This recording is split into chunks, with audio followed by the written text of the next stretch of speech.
Goeiedag, ek hoop dit gaan baie goed met jou. Hoe wonderlik is dit nie om hierdie geleentheid saam met jou te kan deel rondom hierdie tema van klein tree, maar groot impak nie. Nou, daaroor gaan ons so 'n bietjie later met mekaar gesels. Ek wil vandag 'n bekende gedeelte gebruik uit Efesiërs hoofstuk 1 van vers 8 af as 'n tipe van 'n fotum, maar dit het uiteindelik ook te doen met ons ingesteldheid en oor wie ons is. Vers 8 wat sê, julle is inderdaad uit genade gered deur geloof.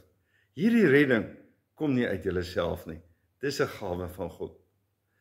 Dit kom nie deur julle eie verdienste nie en daarom kan niemand enige rede hê om op homself trots te wees nie. Nee, God het ons gemaak wat ons nou is. In Christus Jesus het hy ons geskep om ons lewe te wy aan die goeie dade waarvoor hy ons bestem het. En daarop kan ek net sê, amen.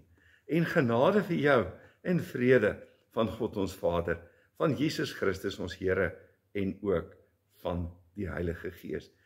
Ons skrifgedeelte kom vandag uit Romeine hoofstuk 12. Nou wil ek graag net nou met jou die hele Romeine hoofstuk 12 lees, maar dan is dit ook belangrik dat 'n mens Romeine 13 eintlik daarmee saam ook sou lees, veral van vers 8 af, wat ook te doen het met die gebod van die liefde, dat ons niks aan mekaar verskuldig behoort te wees nie, behalwe om mekaar lief te hê. Ek weet elke mens wil 'n verskil maak. Ek weet elke mens op hierdie liewe aarde wil graag 'n impak maak. En weet jy wat? Jy is inderdaad besig om op 'n daaglikse vlak in elk geval 'n verskil te maak. Die vraag is eintlik net altyd, wat is die verskil wat ons besig is om te maak? Dit is mos maar so dat ons dink aan mense wat impak maak, gewoonlik as die bekende mense. Iemand wat dalk 'n bepaalde belangrike pos sou kom beklee en wat op grond daarvan 'n impak sou maak. Ons dink baie keer aan onderwysers in terme van hulle take, of skoolhoofde, of besighede, of regeringslei, of wat ook al. Maar soms, en in die algemeen, dink ons baie keer aan kunstenaars, wat baie suksesvol is, en as hierdie kunstenaar nou suksesvol in dit is, en hy het naam, en dan gebeur dit op 'n stadium dat so 'n persoon begin om een of ander motiveringsspreker te word. Iets wat hy ontdek en gebruik ook die bekendheid om mense te motiveer. Daarmee sê ek nie dat dit verkeerd is nie, en baie van hulle word naderhand ook geloofsbedienaars. Aan die ander kant is daar ook baie keer ons sportsterre wat groot verskil maak in terme van hulle sport. En wanneer hulle bekend raak, dan op 'n stadium, dan word hulle natuurlik nou deel van advertensies, en die volgende oomblik word hulle geleentheidsspreker teen geweldige hoë koste vir die ouens wat daarna luister. Hulle word mense wat boeke skryf oor hulle lewe, en daarna baie keer ook die voorbeeld word wanneer hulle begin om ook sekere geloofsuitsprake of wat ook al te lewer. Nou, gaan dit nie oor kritiek op dit wat mense besig is om te doen nie. Die punt is dat dit eintlik vir ons net baie keer ons rolmodelle is.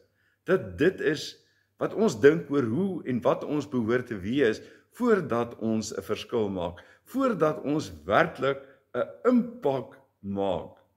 En belangrik om te verstaan dat ek eintlik 'n impak maak gewoon vanuit die feit van wie ek is en waar ek is en waarmee ek my uiteindelik ook besig hou. En met wie ek besig is om mee besig te wees. En die eindresultaat van baie van die dinge wat ons doen, kom eers later uit. Soms sien ons hoegenaamd nie die impak wat ons maak nie. En natuurlik is dit ook so altyd, dat die kerk van die Here Jesus, die gemeente van die Here, 'n geweldige verskil maak. En ons besef dit nie altyd nie. Die gemeentes waar hulle is, maak 'n geweldige groot verskil. Oor baie jare, soms maak gemeentes toe. En as dit vir mense baie moeilik is dit toemaak, en dan vergeet ons baie keer, wat is die langtermyn gevolge van die impak wat in die lewe van elke gelowige mens gemaak is. En jy is deel van hierdie proses, ook elke dag waar jy besig is om te kom. Ek het so 'n storie wat nou eintlik gaan rondom liefde, wat die behoefte van liefde wat mense het, en as hulle liefde kry, en hulle 'n belewenis van liefde het, dan maak dit 'n impak daar waar hulle kom. Nou, dis die storie van 'n meneer Hatch, wat ek graag met jou deel. Nou, dit is 'n lang storie eintlik, en ek gaan dit nou kort probeer vertel. Meneer Hatch was 'n ou gewees, wat in die oggend vroeg na sy werk toe gegaan het. 6:30 elke môre het hy opgestaan, het hy sy toebroodjie gemaak, en het hy na sy werk toe geloop. Om daar eenkant binne in sy kantoor te gaan sit, en eintlik met niemand kontak te hê nie. Niemand het hy eintlik gegroet nie. So 'n bietjie later in die dag, dan het hy gekom, as hy nou teen die middag, as hy nou klaar is, dan het hy gestop by die winkel. Hy het eers by die koerant gestop, stalletjie vir die koerant, dan het hy vir hom 'n koerant gekoop, en hy het vir hom die vlekkie gekoop van 'n kalkoen, en dan het hy huis toe gegaan, en hy het sy kalkoen gaar gemaak, en hy het dit geëet, terwyl hy agterna dan ook sy koerant gelees het. En dan op Saterdag het hy afgestof en by sy huis reggemaak. So, gewone aktiwiteite wat meneer Hatch elke dag gedoen het. So het dit dag na dag gegaan. En toe eendag, so op die Saterdag, terwyl hy besig is om te werk, toe daag die posman daar by hom op.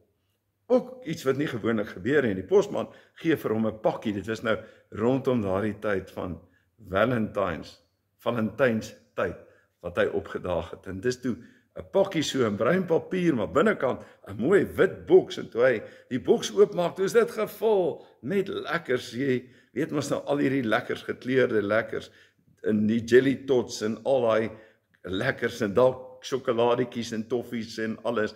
En toe binnekant is daar so 'n mooi kaartjie met 'n hartjie op, en binne in die kaartjie staan: ek is lief vir jou. En toe hy dit sien, toe verander alles. Van die volgende oomblik, toe hy dit raak gelees het, hy het toe van die lekkers geëet, en die volgende dag het hy werk toe gegaan. Nie op sy gewone manier nie. Hy het vriendelik by die huis uitgegaan. Niemand het hom nog ooit 'n das sien dra nie, en hy het met hierdie das het hy uitgegaan binne in die straat in, en hy was sommer vriendelik gewees. En toe hy by die werk kom, was hy iemand wat besig was om met almal te praat, en niemand kon verstaan waaroor dit gegaan het nie. En toe hy later teruggaan, en hy by die stalletjie kom, waar die persoon is, waar hy sy koerant koop, toe sê hy, nee, maar hy wil sommer ook 'n bepaalde stuk lekker goed daarmee saam hê, en die persoon is heeltemal verbaas, en hy sê vir die ou, maar hoekom lyk jy so half sleg? Hy sê, nee, maar ek voel nie baie lekker nie, en hy sê, maar kan ek 'n oomblik vir jou hier so staan, dan gaan jy gou dokter toe, en die ou gaan gou dokter toe, meneer Hatch bly daar by die plekkie staan, en wag vir die persoon om terug te kom. En toe hy nou terug is, en hy so raai, toe gaan hy aan, en hy gaan toe nou verder aan die winkel toe, en toe hy by die winkel kom om sy gewone hoendervlekkie te koop, toe koop hy nou nie, of kalkoenvlek te koop hy, toe koop hy nou iets heeltemal anders. Hy bestel toe ham, wat iets heeltemal buitengewoon is, en hy sien, die ou is half haastig, en hy vra vir hom, maar wat gaan aan? En die ou sê, nee jong, ek moet my dogtertjie eintlik by die skool gaan haal, en alles is so besig, en hy sê, maar kan ek nie vir jou hier bly, hier by jou stalletjie, of hier by jou winkel vir 'n oomblik en jou help nie, of nee, hy sê, ek sal beter doen, ek sal jou dogtertjie gaan haal. En dadelik gaan hy skool toe, en gaan haal die dogtertjie, niemand kan dit verstaan nie. Volgende dag, by die naweek, toe kom hy, en hy maak van hierdie brownies, en die hele omgewing raak vol van die reuk van die brownies, en mense begin nader staan, en hy begin sommer van die brownies uitdeel aan die mense buite, en hy begin vir hulle, hy sê, maar brownies is nie goed genoeg nie, wat van lemonade? En hy gee vir die mense lemonade, en so gaan dit aan, dat hy op verskillende plekke so 'n verskil maak, en dat die kinders en almal by meneer Hatch se huis kom speel. Lewe verander heeltemal. Toe, op 'n dag, op die Saterdag, toe daag die posman weer daarop, en hy sê, hy voel verskriklik skuldig, hy is vreeslik deur sy baas uitgetrap, en toe hy deur sy baas uitgetrap, as gevolg van die feit, dat hy, die boksie wat hy kom aflewer het by meneer Hatch, dat dit eintlik die verkeerde adres was. 'n meneer Hatch sê, nee, maar goed, hier is jou boks terug, en hier is die kaartjie terug. Hy sê, is nie jammer, ek het nou die meeste van die lekkers in elk geval opgeëet. En hy sê, dis okay, en hy sê, nou bly, die postman is daar weg. En toe dit 'n maandag is, toe gaan meneer Hatch weer, sy gewone tyd, vroeg in die oggend werk toe, sy gewone manier, praat nie met iemand nie, loop, sit, iewerster. Want die hele tyd was hy gedrywe deur daardie gedagte van, iemand is lief vir my. Dit was die gedagte wat deel van sy lewe was, as iemand wat lief is vir my. Ek is lief vir jou. En dit het sy lewe gedryf. En skielik, toe besef voel hy, maar niemand is lief vir my nie. Dit was dan nie waar nie. Dit wat ek myself wys gemaak het, was nie waar nie. En toe gaan hy weer terug en hy gaan skryf weer sy gewone plek en hy gaan sit daar by. En so gaan dit af. En toe verstaan die mense in die dorp dat dit heeltemal moeilik is en hulle gaan die volgende oomblik en hulle bring van hulle terwyl hy besig was om reg te maak op die Saterdag en hulle hang ballonne en hulle sit hartjies en hulle sit alles uit en hulle roep uit, ons is lief vir meneer Hatch.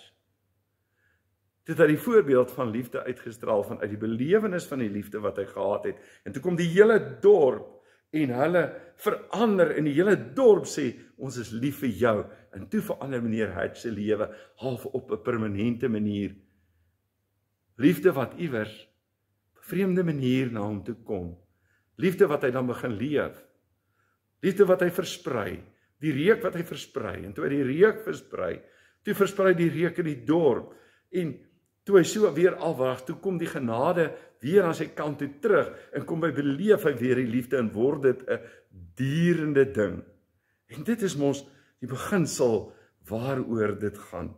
In Romeine 12 help ons eintlik, ook in Romeine help ons daarmee, om te sê hoe moet die liefde ook binne in, wat moet met ons gebeur binne 'n geloofsgemeenskap? Wat behoort daar te gebeur? Daar behoort verandering binne ons te wees. Met ander woorde, dat die oorheersende liefde, genade van die Here binne in ons 'n verandering bring. Dat ons denke verander, dat ons letterlik 'n metamorfose ondergaan. En op grond van die liefde van die Here skielik ophou om te veel van onsself te dink. En te begin om diensbaar te wees met dit wat ons kry. En aan die ander kant ook mense te wees wat 'n verskil binne in die samelewing ten opsigte van die geloofsgemeenskap, maar ook die wyeer geloofsgemeenskap te maak aan diegene wat goed aan ons doen, maar ook diegene wat nie noodwendig goed aan ons doen nie. Kan ek vinnig vir jou Romeine 12 lees? En ek dink meneer Hatch se storie vertel jou storie ook in terme van die vreemdeling, waar jy iets kan doen, sommer by die joggie, waar jy jou brandstof gaan gooi. Sommer die bure wat langs jou, ken jy hulle? Weet jy wie hulle is? As jy oor die heining se loer, ken jy aan die ander kant, weet jy wat aangaan by mense? Vra jy, doen jy navraag, sonder om uiteindelik besig te wees, om eintlik maar net te luister na jouself. Romeine 12 is hierdie aangrypende gedeelte binne in die Bybel, en ek wil dit vir jou, met die oomblikke wat ek het, tog ook vinnig lees. En nou doen ek 'n beroep op julle broers op grond van die groot ontferming van God. Gee julle self aan God as lewende en heilige offers wat vir hom aanneemlik is. Dit is die wesenlike van julle godsdiens wat julle moet beoefen. Julle moet nie aan hierdie sondige wêreld gelyk word nie, maar laat God julle verander deur julle denke te vernuwe. So hierdie gaan nie net oor gewone denke vernuwing, 'n positiewe denke, 'n positiewe motivering nie, maar om ons manier van dink oor God en sy koninkryk letterlik te verander. Dan sal julle ook kan onderskei wanneer hierdie transformasie in jou plaasgevind het, wat die wil van God is, wat vir hom goed en aanneemlik en volmaak is.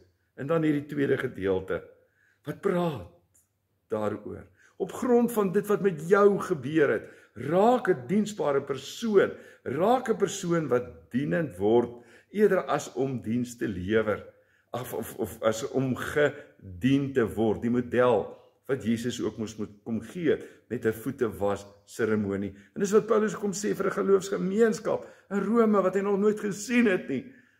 Om te sê, julle het gawes van die Here gekry, en dit wat jy gekry het, is gebore uit die liefde uit van die Here, en doen dit, en leef dit, kragtens die genade wat aan my gegee is, sê ek vir elkeen van julle, moenie te veel, of moenie van jouself meer dink as wat jy behoort te dink nie. Nee, lê jou liewer daarop toe, om beskeie te wees in ooreenstemming met die maat van geloof, wat God aan elkeen toebedeel het. Ons het baie lede in die liggaam, en die lede het nie almal dieselfde funksie nie, net soos ons, al is ons baie, in Christus een liggaam, en almal afsonderlik lede van mekaar. Ons het genadegawes wat van mekaar verskil, volgens die genade wat God aan elkeen van ons gegee het. As dit die gawe van profesie is, laat ons dit gebruik in ooreenstemming met die geloof wat ons bely. As dit is om te dien, laat ons dien. As dit is om onderrig te gee, laat ons onderrig gee. As dit is om mense te bemoedig, laat ons hulle bemoedig. As ons gee, laat dit sonder bybedoelings wees. As ons leiding gee, dan met toewyding. As ons ander help, dan met blymoedigheid. Verstaan jy dit? Onthou, Jesus het deur sy Heilige Gees gawes aan die kerk uitgedeel. En jy is deel daarvan. Al die gawes wat die gemeente nodig het, het hy gekry. Ook in jou. En dit bepaal die gesindheid waarmee jy dit uitleef, maak 'n verskil. Maak 'n verskil. Daardie tree wat jy gee, soos in die geval van meneer Hatch, verander alles wat besig is om rondom jou te gebeur. Word ons 'n voorbeeld gemeenskap. Die laaste gedeelte gaan uiteindelik oor die riglyne vir die Christelike lewe. Hoe moet ek lewe? Hoe lewe ek? En dit maak die impak. Dit maak die verskil. Dit maak blywende verskil. Ons dink baie keer, ons moet groot goed doen. Die gemeenskap moet getransformeer word in terme van geboue of strukture of wat ook al. En ons moet groot gehore en alles rondom ons het en voor ons het en ons naam moet belangrik wees. Dit maak nie die groot impak nie. Wat blywend is dit wat jy doen en wie jy is, waarvoor die Here jou ook geroep het om te doen. So jy, as 'n gelowige mens, grond van die groot ontferming van God in Christus, verander alles. Die liefde moet opreg wees, verafskuw wat sleg is. Hou vas aan wat goed is, soos 'n alternatiewe lewenstyl. Betoon hartlike broederliefde teenoor mekaar. Bewys eerbied teenoor mekaar. En wees mekaar daarin tot voorbeeld. Moenie in julle toewyding verslap nie. Bly altyd geesdriftig, dien die Here. Verbly julle in die hoop, staan vas in die verdrukking, volhard in gebed. Help die medegelowiges in hulle nood en lê julle toe op gasvryheid. Seën julle vervolgers, ja seën hulle. Ek sê die ouens wat jy nie noodwendig van hou nie, en wat nie noodwendig van jou hou nie, moet hulle nie vervloek nie. Die gemeente in Rome het moeilikheid gehad van die regering af, van daardie tyd, maar het moeite gehad en moeilikheid gehad ook met mense binne die gemeente, wat uiteindelik ook verdeling in die gemeenskap veroorsaak het. Wees bly saam met die wat bly is, treur saam met die wat treur, wees iemand wat empaties is saam met mense lewe, wees eensgesind onder mekaar. Moenie hooghartig wees nie, maar skaar julle by die nederiges. Moenie uit wye wys wees nie. Moenie kwaad met kwaad vergeld nie. Wees alternatief. Wees goedgesind teenoor alle mense. As dit moontlik is, sover dit van julle afhang, lewe in vrede met alle mense. Hang van my af. It begins with me. Dis waar alles uiteindelik begin. Want dit is die goed wat vorentoe spoel. En hy sê, moenie self raak neem nie, geliefdes, maar laat dit oor aan die oordeel van God. Daar staan immers geskrywe, dis my reg om te vergeld. Dis my reg om te straf. Ek sal vergeld, sê die Here. As jou vyand honger is, gee hom iets om te eet. As hy dors is, gee hom iets om te drink. Want deur dit te doen, maak jy hom vuurrooi van skaamte. Moet jou nie deur die kwaad laat oorwin nie, maar oorwin die kwaad deur die goeie. 'n Lang gedeelte wat sê, as jy hierdie beginsels leef, in die eerste instansie verstaan wie jy geword het, jou denke laat vernuwe, jouself as 'n offer, 'n lewende offer beskikbaar stel. Nie te veel van jouself dink nie, maar mekaar begin dien met die regte gesindheid, met die gawes wat jy gekry het. Aan die ander kant, 'n lewenswyse wat na buite toe werk, wat almal raak, geloofsgemeenskap, waarbinne jy en waarvan jy deel is, en ook die samelewing wat rondom jou is, dan maak jy impak. Maar ek sê weer, dit begin by my, maar wat van dit? So kom ons begin vandag ook daarmee. Amen. Here, baie dankie dat U ons lei in die waarheid, dat ons U kan ken, kan eer, kan dien, kan vrees. Here, ons wil wees soos wat U gedoen het. Ons wil dieselfde doen, al is dit nie nodig dat ons aan die kruis sou sterf nie, want daarvoor was U versoening te volkome. Maar ons wil U styl naleef, dit wat U gedoen het, ook in die handelswyse ten opsigte van ander. Here, help ons om die liefde letterlik op 'n manier te verpersonifieer, te wys wat liefde is, ruimteskepende handelinge te veroorsaak, waarin mense kan asem kry, liefde hê ten spyte van. Here, help ons om te wees, Here, wat U ons in Christus gemaak het, ons identiteit ook uit te leef. Seën ons elkeen dan met die kroon van U seëninge in Jesus naam. Amen. Nou, ek hoop dat jy 'n wonderlike dag en 'n geseënde tyd mag hê, en dat hierdie Kersseisoen vir jou ook regtig mag uitblom in heerlikheid, en mag die genade van ons Here Jesus Christus en die liefde van God en die gemeenskap van die Heilige Gees met jou wees en bly elke dag tot Jesus kom.